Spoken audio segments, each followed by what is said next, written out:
ख़ैरात वठी बचड़नि जे पेट जी बुख उझाए रहियो आहियां। तफ़सील डीएम सुमरो जी रिपोर्ट में।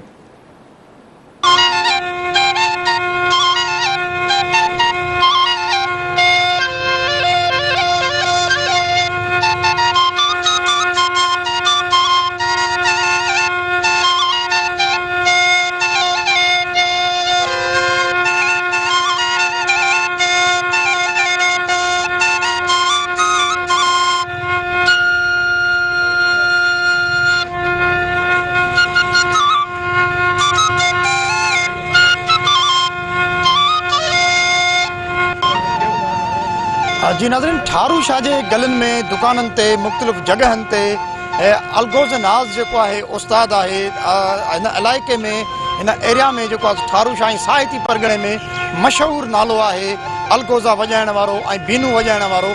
अॼु मुफ़लिस जे दौर में दर दर ते वञी दुकाननि ते वञी ऐं जेको आहे ख़ैरातूं वठी रहियो आहे। अचो त साणस ॻाल्हि ॿोल कयूं था त हीउ जेको ख़ैरात वठे पियो, हीउ जेको फ़न हिन जो आहे, हिन जो इश्क जो जेको अंदाज़ आहे उहो कीअं आहे ऐं माण्हू जेकॾहिं कहिड़ी मोट पिया ॾियनि। दादा नालो छा आहे? मुंहिंजो नालो गुलाम नबी सोलंगी फ़क़ीर गुलाम नबी सोलंगी ठट गोरा जो म्याणी। अच्छा, कीअं कहिड़े इश्क में तव्हां हीउ सिखिया आहियो? तव्हां कीअं ज़िंदगी कीअं पई गुज़रे ऐं छा था सम्झो हेॾो फ़न तव्हांजे सीने में तव्हांजे दिलि में लिकियलु आहे? कीअं था ॾिसो हिन इश्क खे? एतिरो छोकिरो आहे नंढड़ो, मूंखे 12 ख़्याल में मां मोरल शाह साईं दली पोटा हुते नंढड़ी बीनूं अचियूं, पोइ हुन ते मूं दम खयो। मां बकरियूं चारियूं माल सां माल चारींदो हुउसि।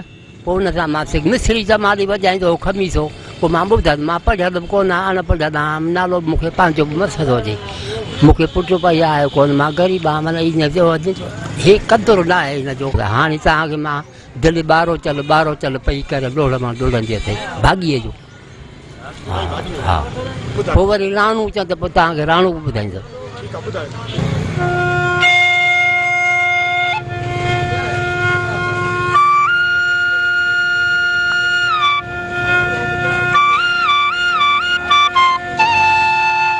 हीउ जेको दर दर ते तव्हां वञी ख़ैरात वठो था, हेॾे फ़न जा कारीगर हूंदे कीअं महसूसु कयो? साईं महसूसु इहो आहे त हिन जो हिमत कान्हे का, कोन था ॿुधनि, घणा ॿुधनि था, जेके ॿुधनि था न ॾिसो हींअर बीठाण ॿुधण वारा ॿार बि मूंखे चवंदा ॿुधा बि न, पर उहो आहे जेकॾहिं हींअर जे लाइ दौरु ॿियो आहे। न आहे पुटु न पई, माना मुंहिंजी नंढड़ी निकिरी आहे एतिरी, उहा निकिरी आहे घरवारी आहे मड़ी पोड़ी, उहो मां गुज़र सफ़र करे अञा बि न वॼायां थो दर दर जे शहर में।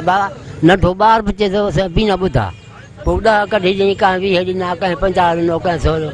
साईं इहा वॾी ॾुख जहिड़ी ॻाल्हि आहे, अफ़सोस जहिड़ी ॻाल्हि आहे जो असांजे पुराणनि ऐं क़दीमी हुनुर खे ऐं क़दीमी आवाज़नि खे बंदि कयो वियो आहे। सकाफ़त खाते वारनि का बि सार न लधी आहे हिन साज़ जी, हिन फ़नकारनि जी, हिननि कारीगरनि जी।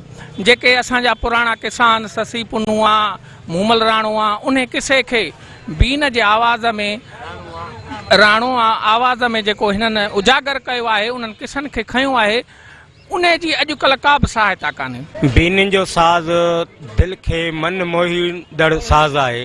केॾो बि पथर दिलि माण्हू हुजे, हिन साज़ ॿुधण खां पोइ नरम दिलि थी वेंदो आहे। जी नाज़रीन, ही साहिती जो भलोड़ जेको आहे सो बीन नाज़ ऐं जेको आहे मुख़्तलिफ़ क़िस्मनि सां मुख़्तलिफ़ अंदाज़नि में हीउ जेको पंहिंजो दर्द कथा पंहिंजे आवाज़ जे अंदाज़ में, हवानि जे अंदाज़ में पेश करे थो। फ़क़ीर गुलाम नबी सोलंगी हीउ चवे पियो त मुंहिंजी जेकी ज़िंदगी आहे सो सॼी उमिरि असांजी हिननि सां इश्क में गुज़री आहे, पर सकाफ़त खाते जे अदम दिलचस्पी सबबि मां हींअर दर दर ते पिनण ते मजबूर आहियां ऐं मूंखे केरु दड़का ॾेई कोई मोटाईंदो आहे त को मूंखे 5 रुपया 10 रुपया ॾींदो आहे।